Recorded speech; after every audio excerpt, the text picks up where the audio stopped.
You're watching Drakewing Gaming. Enjoy the video.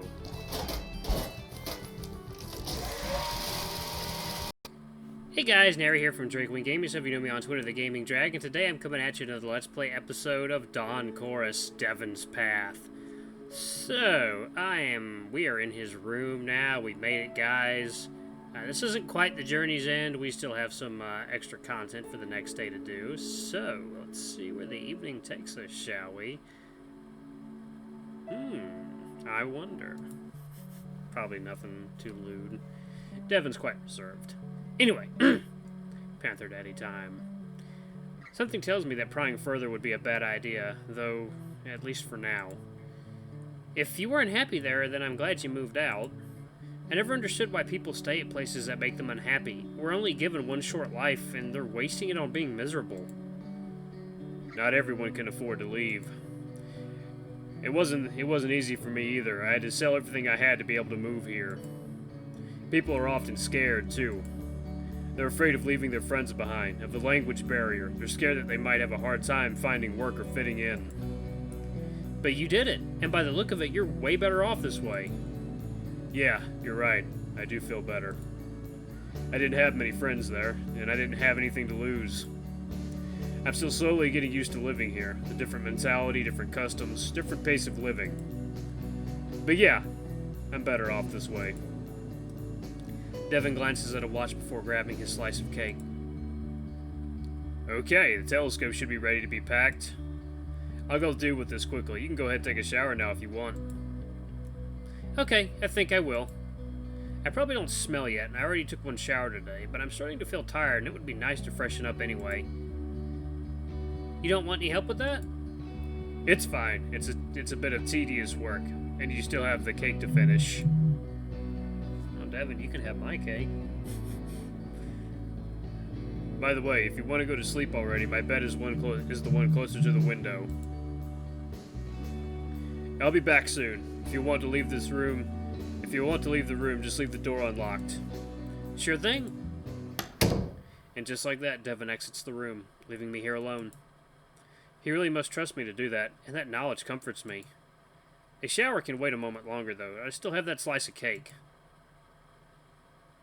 I grab it and take a bite, and the sweet and tart flavor of ripe apples fills my mouth. Oh, oof, it really is good. I hate apple cake, though. Like, personally, I can't stand baked fruit in general. It's the texture just doesn't gel with me. It's just weird.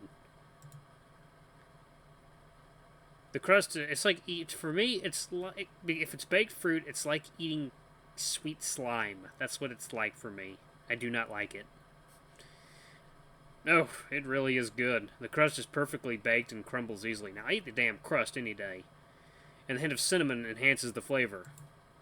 It's really well balanced, and nothing overpowers the rich taste of apples. Oh, wow, this is nice. Definitely makes up for the Brunost. A pleasured sigh escapes my lips before I bite into the cake again. With a bathroom kit fetched from my camera bag, where I kept it all day, I enter the bathroom. Time to commence the evening maintenance. I first brush my teeth, paying special attention to my long canines. I'm glad they had a kit with a toothbrush designed for Felidae. Those bigger and wider universal ones are sometimes painful to use. Then I undress myself down to the boxers, putting on my clothes on the toilet lid, first making sure that it's clean, and look at myself in the mirror. Cutie. My face is the same as ever, but I feel like I'm looking at someone else instead of me. I trace the stripes on my cheek with my claw, following the familiar shapes. I didn't expect this day to end like this. Not that I'm complaining. It would be nice to have my stuff back, but that's not a big price for being here where I am right now. It's both exciting and unnerving, as if I was doing something forbidden. Maybe in a way I am. I wonder what the rest is doing now. Lake and Jorgen, Miko, Rune, Bjorn. They seem distant and unreal, as if the rest of the day was just a dream. I take off my boxers, letting them fall to the ground, grab the shampoo and conditioner from the bathroom kit, and get into the shower. The water is warm and pleasant. Wasting no time, I open the shampoo and start rubbing it into my fur, starting with my head. I wonder what Devon thinks of me. I doubt he could consider me a friend yet, but he at least seems to be comfortable having me around. I'm sorry to think he is a bit lonely. He doesn't seem so from the outside, but when I think of it, he seemed conflicted but happy when I asked him if I could stay with him tonight. Instead of doing his own stuff, he spent the whole evening after stargazing with me. None of the teachers I know would ever do that. Moving abroad as an adult must have been harder for him than moving out was for me. I can always find new friends at the university or in clubs, but how do you make friends in your 30s? It's pretty easy, actually. I mean, I literally am 30. It must be hard even without all the hurdles he has, like the language barrier. Whew. I didn't really think about all that before, but now I feel like I understand him better. What he told me about himself during supper sounded somewhat cryptic, and I have no doubts it was cryptic on purpose. Maybe if I try to read between the lines, I might guess what he was hiding. He didn't say if his partner was a man or a woman, and he mentioned some rumors, so maybe... No, I probably think that only because I myself am not straight, and I just want him to not be straight too. Even if it just proves that this world is not so heteronormative. Still, that would make sense. I'm not sure what to make of it, and I don't want to draw conclusions yet. I continue with the relaxing ritual until I'm all clean. Then I open the conditioner and apply it generously, brushing it into my wet fur. It's unbranded, but it smells nice. Now I smell nice too. Finally, I rinse my whole body again and turn off the water. I step out of the shower and dry myself with the fresh towel, which takes some time when you're all covered in thick feline fur. I'm finished in a few minutes. Bless modern technology for those thick, super-absorbing towels, and only now realize something. I don't have any clean clothes, so I need to put on the same ones from today. I wish I at least had a fresh pair of boxers. At least I didn't sweat that much today, and I already took one shower, so it could be worse. I'm going to skip the t-shirt this time. It's warm enough without it here. Wearing only boxers, I open the door and step out of the bathroom. A cloud of steam follows me as I step out of the bathroom. I might have gone a bit overboard with the water temperature. Looks like Devon is not back yet. Either I finished everything really quick, or it's taking him a long time.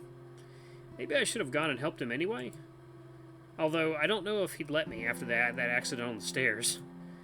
I'm not that clumsy usually. Maybe it's the long ride that wore me out this much. I drop my dirty clothes down on one of the chairs and lie down on the bed. The patterns in the wooden ceiling above me seem endlessly detailed, like ripples on the water on a windy day. I simply rest for a moment, letting my mind wander. Then I look to the side and notice Devon's tank top on his bed. When did he drop it here? Probably not now. It must have been here when he entered and just didn't notice it before. A very, very bad idea pops into my head. If Devon didn't come back yet, maybe he won't be for a few more minutes. Should I? Oh, I know what you're gonna do. Naughty cat. Naughty kitty.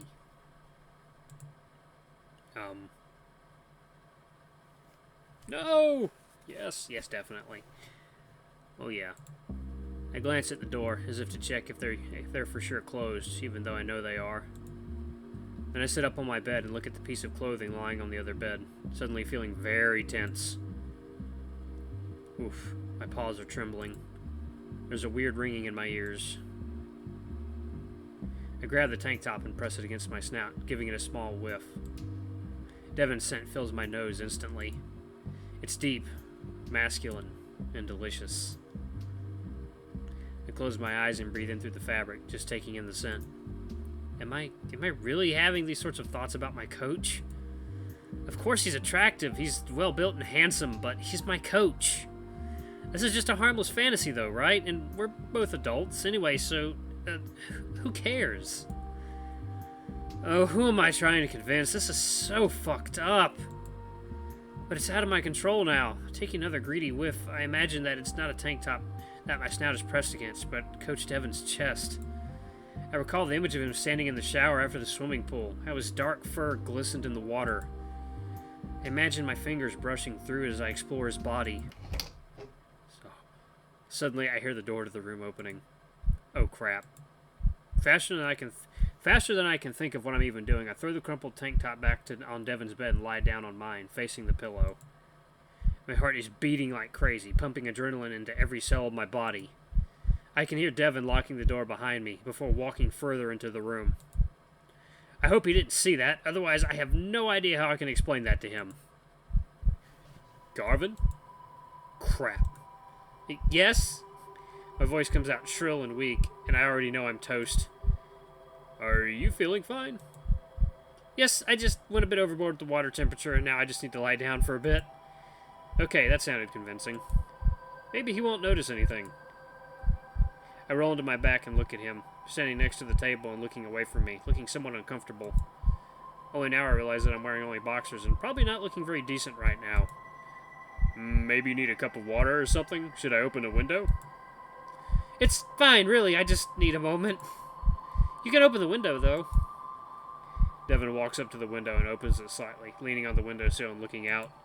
Meanwhile, with a heroic effort, I slowly bring my breathing back to normal. I sit up on the bed and sit up on the bed and look at my paws. They're still trembling from the adrenaline jolt, but I'm feeling better. I stand up, my legs slightly wobbly under me, walk up to the chair where I drop my clothes and put on his t-shirt. I glance at Devon and see him looking at the tank top on his bed with furrowed brows. My body tenses again.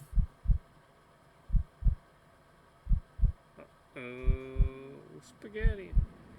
After an excruciatingly long moment, he turns towards me.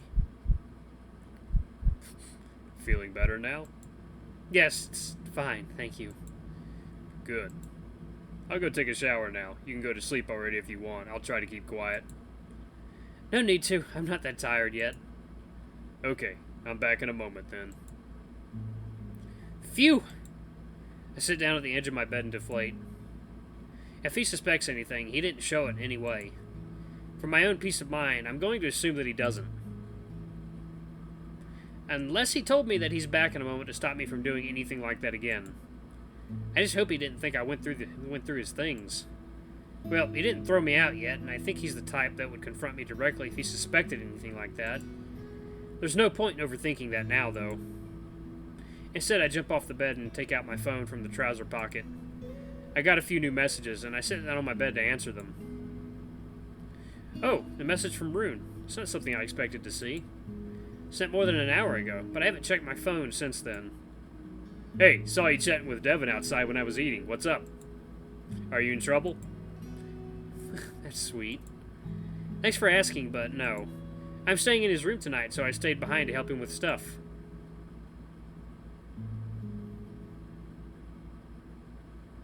You're staying with Devon? Nobody else had a free bed or what? I don't know, but I thought I'd get to know him better and asked him if I can stay here, and he agreed. Wow, I'm honestly surprised. Both that Devon agreed and that you asked. No offense, but you didn't strike me as someone who'd have the guts to do that. I'm not sure how to reply to that. Honestly, I'm surprised myself even more, probably. You're an interesting one, Carvin. Sleep well today. Thanks, you too. I have a few other messages, so I start going through them, replying to each. Where are you staying tonight? You found a room? Yeah, I'm with Devon. Wait, which Devon? Well, there's only one we both know.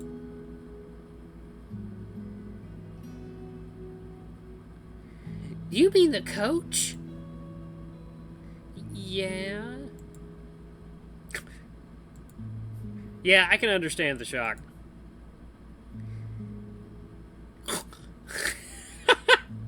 Lake, how dare you assume that of me?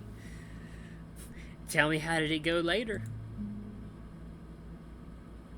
Night, I'm in bed already. Sleep well. Hey, Carvin, you found a room for tonight? Miko's messages always have proper punctuation and capitalization, which is a rare thing to see. When I write with him, I do the same. Otherwise, I'd feel crude. Yeah, don't worry. Thank you for checking on me. He might be asleep already, so I don't really expect an answer. No problem, Carvin. Sleep well. It came, though, and only after a few seconds. You too. I drop my phone next to me on the bed and lie down with a sigh. In that same moment, the bathroom door opens and Devon walks out into the room. Oh, damn! He's wearing pajamas and holding his day clothes in his paw. I can't help but feel a bit disappointed. I'd hoped he'd be at least shirtless. Nothing wrong with that. He's just wanting to admire a well-built physique. Maybe he's just being considerate towards me. This one time I wish he wouldn't be. I'll be going to bed already, Carvin, but if you want to stay up some longer, feel free to. I'm leaving the light on. It doesn't bother me, so you can turn it off when you're going to sleep too. And don't worry about waking me up. I'm a heavy sleeper. Oh, no need to. I think I'll just go to sleep too. It's been a long day, and the fatigue is finally catching up with me. Damn it, Alarm Chan. How could you? You bitch! Oh, this is really good. Oh, this is really good. But thank you guys so much for watching. It seems the night is not yet over with. I mean, so we're going to have probably plenty for our next episode. But thank you guys so much for watching. Don't forget to like, comment, subscribe, and ring that notification bell to the next episode. I love you all. I'll see you next time. Bye-bye!